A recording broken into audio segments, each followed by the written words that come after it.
Well, gang, Carolina Jack back coming at you on Wednesday afternoon. Right now, there's an over-under win total out there that a lot of people seem to be high on.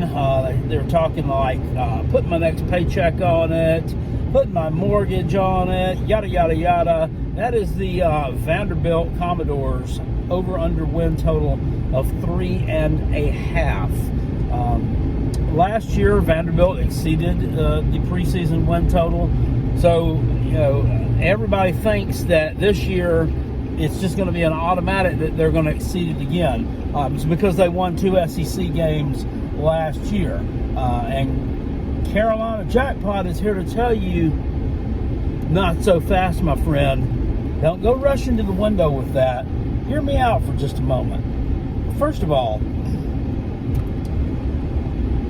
winning 2 SEC games did a couple things for Vanderbilt. First of all, it gave them some confidence.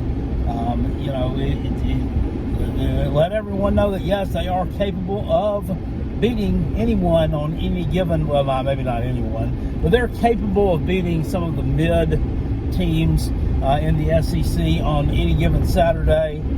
But it also kind of woke everyone else up to the fact that, hey, Vanderbilt is actually viable. So we need to play our A game just like we do against everyone else if we're going to beat them.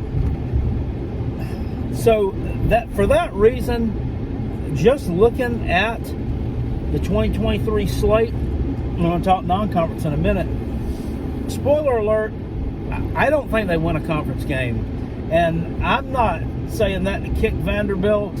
I just think that last year's 2 victories were an overachieving of sorts. The Florida win, Florida kind of gave them that game. Some turnovers, some bad special teams play. Florida needs Pete Limbo is what they need to change, isn't it?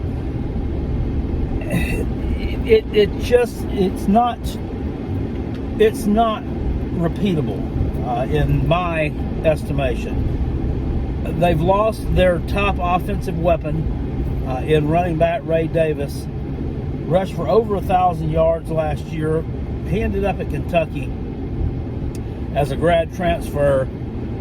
You're not going to replace Ray Davis. You just don't.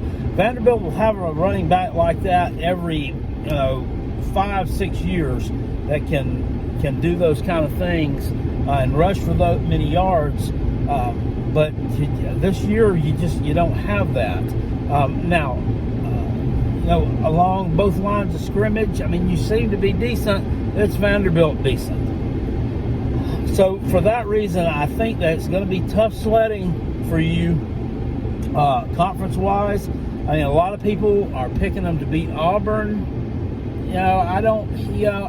Maybe I could see that if that were like SEC game 1, which is in week 4. But by that point, I expect Auburn to have gelled offensively.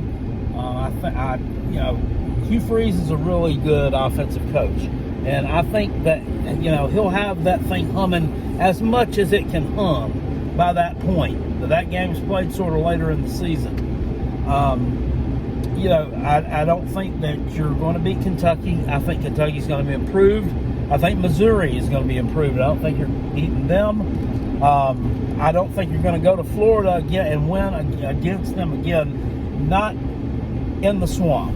It's just I'm not high on Florida this year, as a lot of people aren't. But winning at Florida is difficult, and it's still going to be more difficult for a team like a Vanderbilt.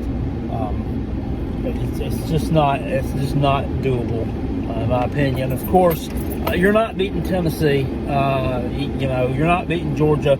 Those teams are going to blow you out. And of course, you're not beating the Gamecocks. You're just not. And I'm not one of the delusional Gamecock fans who says that we'll never lose to Vanderbilt. That streak is going to last forever. Everything is wonderful.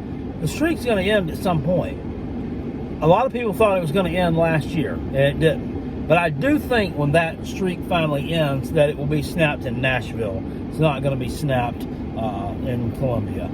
And so Non-conference wise, you got Hawaii and Alabama A&M. Those should both be easy wins. Hawaii did win a few games in the Mountain West last year, but they're just really a step behind most the group of 5 programs. I think they rank out like number 125 out of what is it, like 132 teams. Not very good. Alabama A&M's FCS school, and not a real good one, I don't think. So you should cruise there. Then your third non-con game is a matchup at UNLV, and that could be kind of tricky. These two teams have met once before, and 2019, UNLV won 34-10 in Nashville. Now, I know that was a different coach there at UNLV then, different coach at Vanderbilt, totally different rosters. It's been 4 years ago. But UNLV is slowly improving a little bit, and they bring in a legitimate Power 5 head coach in Barry Odom. Now, my friends over at the Mazodcast don't really think a whole lot of his ability, as he was head coach at Arkansas or at Mizzou before taking a defensive coordinator job at Arkansas for a few years. But that's just a strange trip.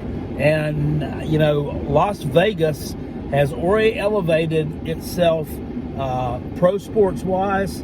They're becoming more of a sports town. I think that UNLV will be on the level up, just to kind of match up with all that. It just seems like that would be the natural progression of things. Maybe I'm crazy. But I think you win that game nonetheless.